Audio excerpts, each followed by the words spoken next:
Hello everyone. आज के इस वीडियो में हम लोग सॉइल के बारे में जानेंगे। साथ ही साथ सॉइल मैकेनिक्स के बारे में जानेंगे। उसके अलावा बेसिक प्रॉपर्टीज जो कि रिलेटेड है हमारा सॉइल मैकेनिक्स से, उसके बारे में जानेंगे। तो सबसे पहले जानते हैं कि सॉइल क्या है। तो सॉइल जो है हमारा, वो एक डिसइंटीग्रेटेड पार्टिकल ऑफ रॉक है।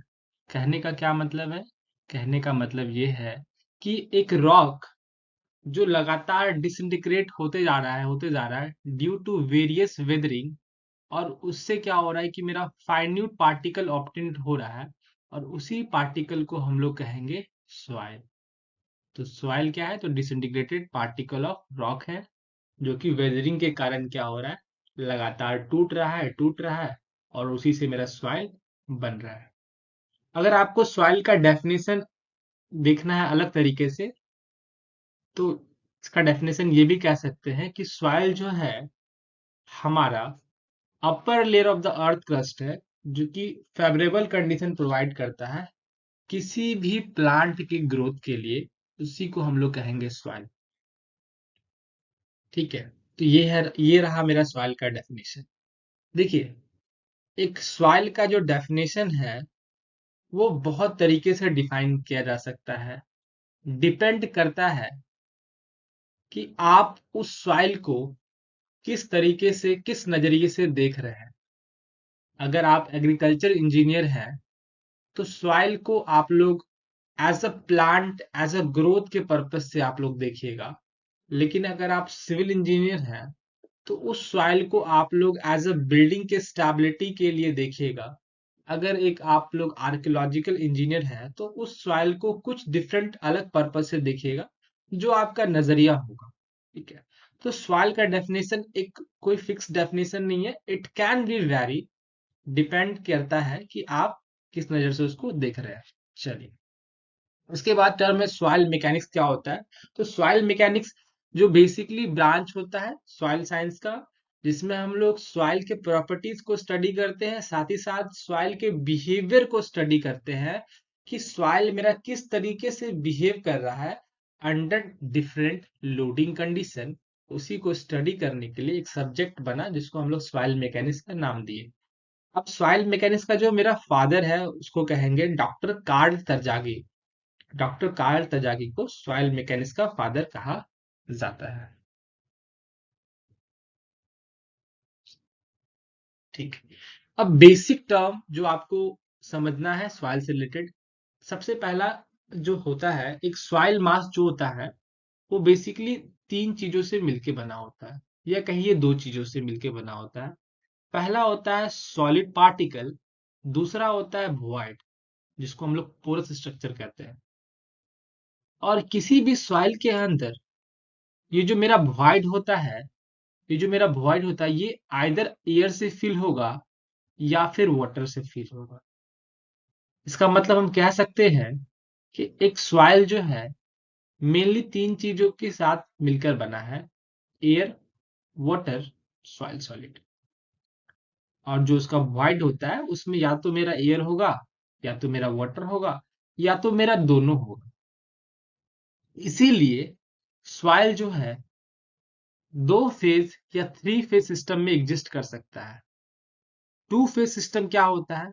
टू फेज सिस्टम में सॉइल जो है कंप्लीटली ड्राई होगा या तो कंप्लीटली सैचुरेटेड होगा। कंप्लीटली ड्राई कहने का मतलब ये है कि उस सॉइल के अंदर वाटर बिल्कुल नहीं होगा, लेकिन एयर प्रॉपर होगा। फुली सैचुरेटेड कहने का मतलब है कि उस सॉइल के अंदर जो मेरा वॉइड है वो कंप्लीटली वाटर से फिल होगा, एयर जीरो होगा। तो उस सिचुएशन में उस सॉइल को कहेंगे fully saturated soil. Three phase system क्या होगा? जिसमें मेरा तीनों एग्जिस्ट करेगा: एयर, वाटर और सॉलिड।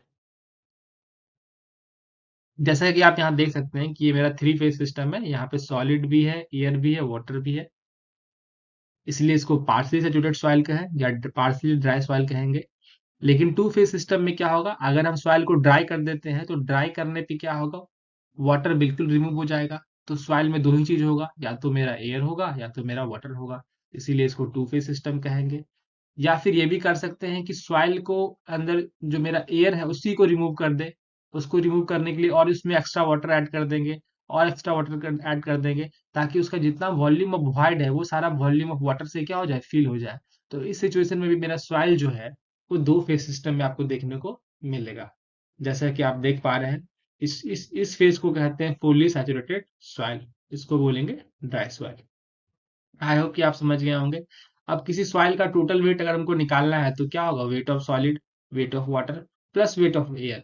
लेकिन वेट ऑफ एयर क्या होता है, जीरो होता है, तो हम वेट ऑफ एयर को जीरो मान लेते हैं। तो अगर आपको टोटल वेट ऑफ सॉइल कहे तो आप दो चीज का वेट निकालिएगा, पहला वेट ऑफ सॉइल सॉलिड, दूसरा wait of water.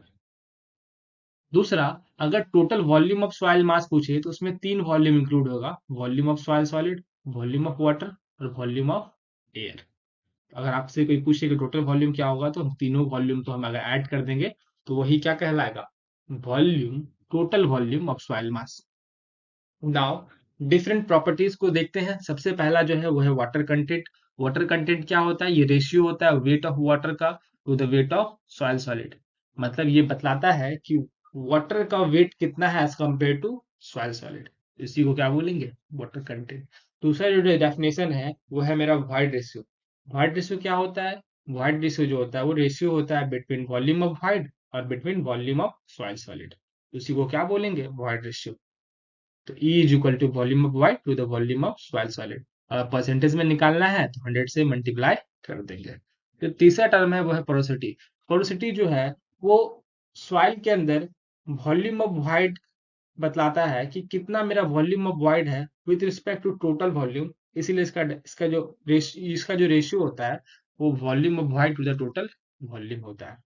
Degree of saturation क्या बतलाता है, डिग्री ऑफ सैचुरेशन हमको ये बतलाता है कि किसी सॉइल को कंप्लीटली सैचुरेट करने के लिए कितना पानी लगेगा, या कंप्लीटली ड्राई करने के लिए कितना पानी हम उससे रिमूव कर देंगे कि वो कंप्लीटली ड्राई हो जाएगा, वही हमको डिग्री ऑफ सैचुरेशन बतलाता है। अगर किसी सॉइल का डिग्री ऑफ सैचुरेशन 100% है या 1 है, इसका मतलब ये है कि उस सॉइल का वॉइड जो है, उस सॉइल का वॉइड जो है वो कंप्लीटली वाटर से फिल है, इसीलिए उसका डिग्री ऑफ सैचुरेशन क्या है, 1 है। अगर किसी सॉइल का डिग्री ऑफ सैचुरेशन 0 आ रहा है, इसका मतलब ये है कि उस सॉइल का जो वॉइड है बिल्कुल ड्राई है, मतलब उसमें केवल एयर है, वाटर नहीं है, इसलिए उस सॉइल को क्या बोलेंगे, ड्राई सॉइल। तो डिग्री ऑफ सैचुरेशन क्या होता है, ratio of volume of water to the volume of void. मतलब किसी वॉल्यूम ऑफ वॉइड में कितना वॉल्यूम ऑफ वाटर अवेलेबल है, उन्हीं दोनों का रेशियो को हम लोग क्या बोलेंगे, डिग्री ऑफ सैचुरेशन। और किसी भी पार्शली सैचुरेटेड सॉइल के अंदर जो मेरा डिग्री ऑफ सैचुरेशन होगा वो हमेशा 0 और 1 के बीच में लाई करेगा। तो तीसरा टर्म है वो है मेरा स्पेसिफिक ग्रेविटी। स्पेसिफिक ग्रेविटी क्या होता है, इसको हम लोग रिलेटिव डेंसिटी भी कहते हैं। ये क्या होता है, ये रेशियो होता है weight density of soil to the weight density of standard fluid. मतलब किसी भी सॉइल का वेट डेंसिटी को अगर हम लोग स्टैंडर्ड वेट डेंसिटी से कंपेयर कर देंगे, फिर जो हमको वैल्यू ऑब्टेंड होगा वही क्या कहलाएगा, स्पेसिफिक ग्रेविटी। स्पेसिफिक ग्रेविटी हमको ये बतलाता है कि कोई भी पार्टिकल, कोई भी सॉलिड, सॉलिड कितना ज्यादा लाइट है, कितना ज्यादा हैवी है as compare to the weight of the water. इससे हमको ये पता चलता है। और अगर एग्जाम्पल देखें, अगर आपको किसी सॉइल का स्पेसिफिक ग्रेविटी 2.35 है, इसका मतलब क्या है, वो वाटर की अपेक्षा इसका स्पेसिफिक ग्रेविटी 2.35 क्या है, ज्यादा है। मतलब अगर आप इस सॉइल को अगर आप वाटर के ऊपर ड्रॉप कीजिएगा तो ये सॉइल वाटर में क्या हो जाएगा, सबमर्ज, डूब जाएगा। नेक्स्ट जो टर्म है वो है आपका यूनिट वेट। यूनिट वेट क्या होता है, यूनिट वेट जिसको हम लोग वेट डेंसिटी, जो रेशियो होता है वेट अपॉन वॉल्यूम का, उसी को हम लोग क्या बोलेंगे, यूनिट वेट। यूनिट वेट को हम लोग डेंसिटी इंटू ग्रेविटी भी लिख सकते हैं। अब आइए, different different unit weight of soil हो सकता है। किसी सॉइल का बल्क यूनिट वेट हो सकता है, ड्राई यूनिट वेट हो सकता है, सैचुरेटेड यूनिट वेट हो सकता है। इसको समझते हैं। जैसे बल्क यूनिट वेट क्या होगा, मान लेते हैं कोई सॉइल आप बाहर से लेके आए, और उस सॉइल को जब आप वेट कीजिएगा तो जो उसका वेट होगा, जो उसका वॉल्यूम होगा, उस नेचुरल अवस्था में उसको क्या बोलेंगे, बल्क यूनिट वेट। लेकिन उसी सॉइल को आप ड्राई कर दीजिए, ड्राई करने के बाद क्या होगा, उसका वो सारा वाटर रिमूव हो जाएगा। अब जो उसका वेट होगा, अब जो उसका वॉल्यूम होगा, उन दोनों को रेशियो को क्या बोलेंगे, ड्राई यूनिट वेट। लेकिन उसी सॉइल में और ज्यादा वाटर ऐड कर दीजिए, इतना ऐड कीजिए कि उसका सारा वाइड जो है पानी से भर जाए। अब जो उसका वेट होगा, अब जो उसका वॉल्यूम होगा, वो क्या कहलाएगा, सैचुरेटेड यूनिट वेट। इन तीनों यूनिट वेट को निकालने का ये रहा मेरा डिफरेंट डिफरेंट फॉर्मूला। जैसे बल्क यूनिट वेट अगर निकालना है तो G plus S E 1 + E into unit weight of water. अगर ड्राई यूनिट वेट निकालना है तो G into unit weight of water 1 + E। अगर सैचुरेटेड यूनिट वेट निकालना है तो G plus E 1 + E into unit weight of water. उसी प्रकार डिफरेंट डिफरेंट रिलेशनशिप है between the properties of soil. सबसे पहला रिलेशन है ई और एन के बीच में, वॉइड रेशियो और पोरोसिटी के बीच में।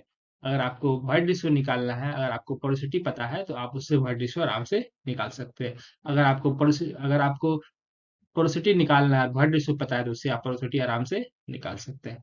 वही इन चार डिफरेंट प्रॉपर्टी बेसिक टर्म्स के बीच में भी क्या है, रिलेशन दिया गया है। जैसे degree of saturation, void ratio, water content, specific gravity. जैसे कि ऐसी is equal to W G, degree of saturation into void ratio is equal to water content into specific gravity. तो और ये दो तीन और रिलेशन है। जैसे ड्राई यूनिट वेट अगर आपको निकालना है, अगर आपको बल्क यूनिट वेट और वाटर कंटेंट दिया हुआ है तो आप यहाँ से ड्राई यूनिट वेट निकाल सकते हैं। जो कि ड्राई यूनिट वेट क्या होता है, bulk unit weight upon 1 + W होता है। उसी तरह वॉल्यूम ऑफ सॉइल सॉलिड अगर आपको निकालना है, टोटल वॉल्यूम और वॉइड रेशियो दिया हुआ है, तो यहाँ से आप वॉल्यूम ऑफ सॉइल सॉलिड निकाल सकते हैं। वॉल्यूम ऑफ सॉइल सॉलिड जो होगा वो हमारा टोटल वॉल्यूम अपॉन 1 + E होगा। धन्यवाद।